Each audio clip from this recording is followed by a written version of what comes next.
Welcome to The American Story. Stories about what it is that makes America beautiful. Heartbreaking, funny, inspiring, and endlessly interesting. This is Chris Flannery with the Claremont Institute. I call this one Paul Revere's Ride. Henry Wadsworth Longfellow was the most popular poet in American history. When Longfellow wrote, few Americans remained who had a living memory of the American Revolution. With his poem, Paul Revere's Ride, he succeeded in preserving part of that heroic American memory in verse for many generations to come, the way Homer did for ancient Greeks, or Shakespeare for Englishmen in more recent times. But it wasn't just for future generations that Longfellow wrote.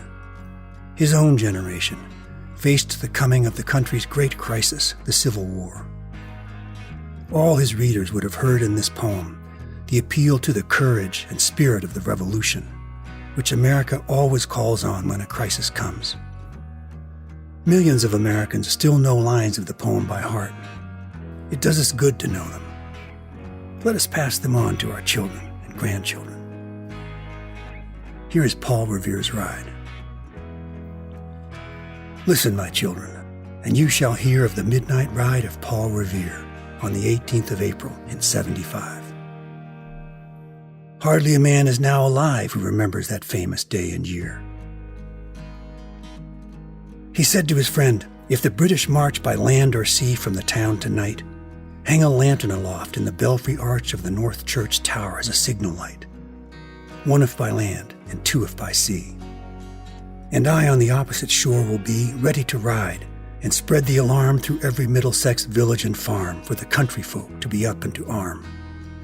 Then he said, "Good night," and with muffled oar silently rowed to the Charlestown shore, just as the moon rose over the bay, where swinging wide at her moorings lay the Somerset British man-of-war, a phantom ship with each mast and spar across the moon like a prison bar, and a huge black hulk that was magnified by its own reflection in the tide.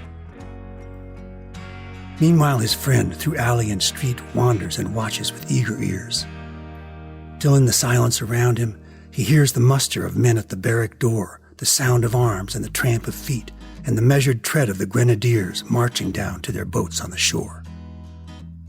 Then he climbed to the tower of the church, up the wooden stairs with stealthy tread, to the belfry chamber overhead, and startled the pigeons from their perch on the somber rafters that round him made masses and moving shapes of shade. By the trembling ladder steep and tall, to the highest window on the wall where he paused to listen, and looked down a moment on the roofs of the town and the moonlight flowing over all. Beneath in the churchyard lay the dead, in their night encampment on the hill, wrapped in silence so deep and still that he could hear like a sentinel's tread the watchful night wind, as it went creeping from tent to tent and seeming to whisper, "All is well." A moment only he feels the spell of the place and the hour and the secret dread of the lonely belfry and the dead. For suddenly, all his thoughts are bent on a shadowy something far away, where the river widens to meet the bay, a line of black that bends and floats on the rising tide like a bridge of boats.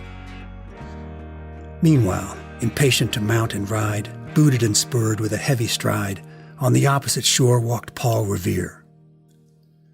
Now he patted his horse's side, now gazed on the landscape far and near, then impetuous stamped the earth, and turned and tightened his saddle girth.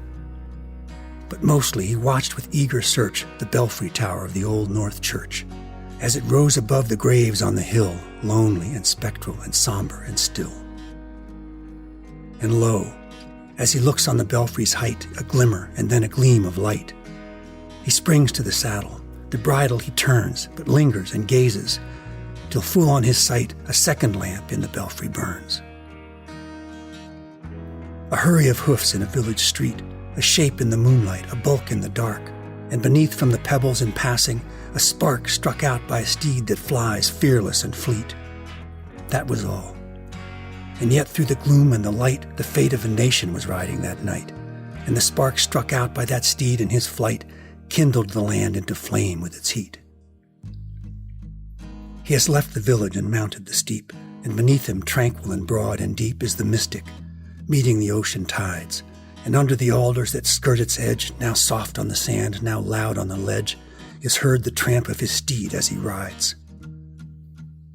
It was 12 by the village clock when he crossed the bridge into Medford town. He heard the crowing of the cock and the barking of the farmer's dog, and felt the damp of the river fog that rises when the sun goes down. It was 1 by the village clock when he galloped into Lexington. He saw the gilded weathercock swim in the moonlight as he passed, and the meeting-house windows, blank and bare, gaze at him with a spectral glare, as if they already stood aghast at the bloody work they would look upon. It was 2 by the village clock when he came to the bridge in Concord town. He heard the bleating of the flock and the twitter of birds among the trees, and felt the breath of the morning breeze blowing over the meadows brown. And one was safe and asleep in his bed, who at the bridge would be first to fall, who that day would be lying dead, pierced by a British musket ball. You know the rest. In the books you have read how the British regulars fired and fled, how the farmers gave them ball for ball from behind each fence and farmyard wall, chasing the redcoats down the lane, then crossing the fields to emerge again under the trees at the turn of the road, and only pausing to fire and load. So through the night rode Paul Revere, and so through the night went his cry of alarm to every Middlesex village and farm. A cry of defiance and not of fear, a voice in the darkness, a knock at the door, and a word that shall echo forevermore. For borne on the night wind of the past, through all our history to the last, in the hour of darkness and peril and need, the people will waken and listen to hear the hurrying hoofbeats of that steed and the midnight message of Paul Revere. This is Chris Flannery, and I'd like to enlist your help in getting the American Story podcast to more people. If you haven't done so already, please download a podcast app on your phone or tablet. Then subscribe to the American Story on that app. It's free. The app subscriptions push us up in the podcast rankings. The higher we go up, the more people are exposed to the American Story podcast, the more people that will download for the first time, and the podcast grows and grows.